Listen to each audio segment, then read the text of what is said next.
Hey, what's going on YouTube? This is Technically T here, and today we're getting into another case review for your iPhone 7 Plus. And today what we're going to get into is the Obliq Flex Pro case for the 7 Plus. Now, as you see the case, it is out of the packaging. I do have the packaging right here. I actually popped this, I got the case in the mail, was about to go out of town, and I used the Flex Pro on my Galaxy S7, which is actually what I'm recording a video with, and I absolutely love it. Like, it is my go-to case when dealing with my Galaxy, excuse me, not S7, my S8 Plus Obliq Flex Pro, which is this. This is what I use on the Samsung Galaxy S8 Plus, and I absolutely love it. So I was heading out of town, just grabbed the mail, saw that I got the Flex Pro in, ripped the packaging open. I said I have to just do the review without the packaging because I really like how it fits on the S8 Plus, so I wanted to see how it fits on this 7 Plus. So that explains, you know, me not unpackaging the package, unboxing the package, or however you want to call it. So that's why you see raw case here. But let's go ahead and get straight into it, guys, with the Obliq Flex Pro case. So on the right side, we have a raised and a metal, like a metal button, which is a very nice touch. Raised metal button for your volume. Flip it over on the bottom, guys. You have your cutouts for your speakers and your lightning adapter there. On that left side, once again, you have those raised metal. It might be metal. Might be plastic, but they give a nice metal appearance.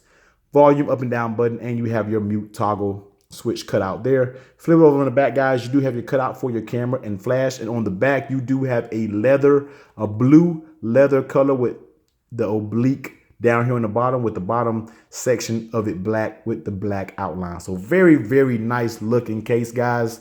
When dealing with the Flex Pro, kind of exactly what my Flex Pro for my S8 Plus looks like, except it's all black.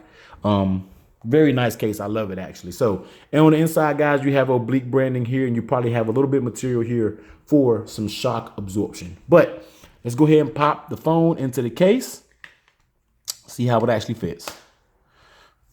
Fingerprints. All right. Now, take a look at the case. On the right side, guys, we have that power button. The power button works well, but you get no press. Like, you feel like it may be like a pressure sensitive button. I'm pressing it, but you get no feedback of me actually pressing the button. All I know is I'm pressing it, but it's not giving me anything back to let me know I'm pressing it. So that may have to do a little bit of work, and we move it around a little bit to make sure it's not off-centered. So the power button doesn't feel good at all, guys. It works, but you don't get any feedback letting you know that you press it. You don't get a tactile feel. I mean, a noise. You don't get a feel. You don't get anything, but it's pressing.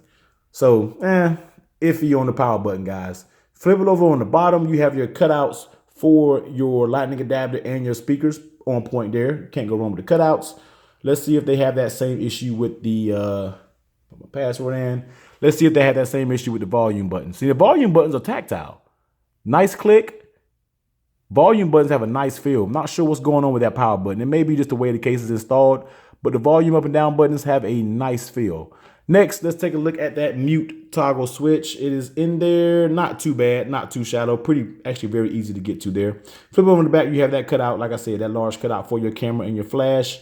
It is protected if you were to lay it on its back. Next, let's take a look at the lay on the table protection. Now, if you look all the way around it, guys, it does offer a little bit of lay on the table protection. So you do have a small lip all the way around it. I don't think this case is heavy duty protection. I think it's medium to heavy protection, more on the medium side.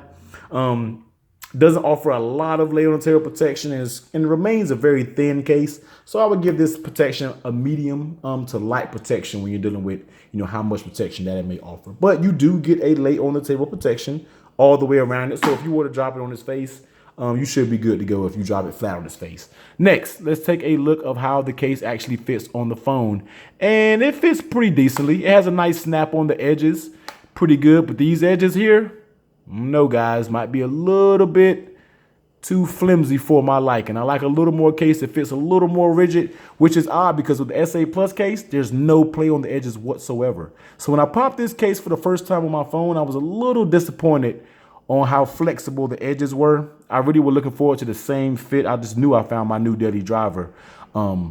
After using it for the S8 Plus, I knew I found my, a similar case for this, but not so much the case, guys. A little flimsy. Up top is tight by the volume buttons, and down here It's tight for the most part on the bottom, but on those sides, guys, a little bit flimsy. Kind of draws me away from the phone just a tad. Not horrible, but I had to take a couple points off this case for that. Next, how the case actually fits in your hand. Now, with the side being a hard rubber, type material, you get a very good grip in your hand. The case feels great. It feels solid. Does not feel like it's going to come out your hand. And even with that leather back, it gives you a weird, sense of a grip there on the back as well. So it feels very solid in your hand, guys. Doesn't feel like the phone is going to slip out or anything of that nature. So very nice feel in hand. Next, that's basically it, guys. Like I said, a pretty nice looking case. The only flaws I would have with this case is the power button is not tactile at all. Doesn't really give me that much feedback, and the sides are a little bit flimsy. Just a couple, minuses when it comes with this case. But overall, guys, it is a pretty decent case. Very nice design. They hit it out the park with the design. I think it's a very nice and clean looking case. Just tighten it up a little bit, Obliq, and then you will have a nice case with your Flex Pro. So heading over to the Obliq website, I couldn't find it on Amazon, but heading over to the Obliq website, this case will run you $19.99. So that's pretty much a pretty decent price point for this case. Now, if this case was maybe up there with $24 or $30 or $34.95, I would have had a huge problem with it. But they kept it honest at $19.99, so that's a pretty good price point for this case. So I will drop that link over, on the Obliq website in the description of this video. And as always, guys, give this video a thumbs up if you like it, comment, subscribe. Catch you on the next one. Later.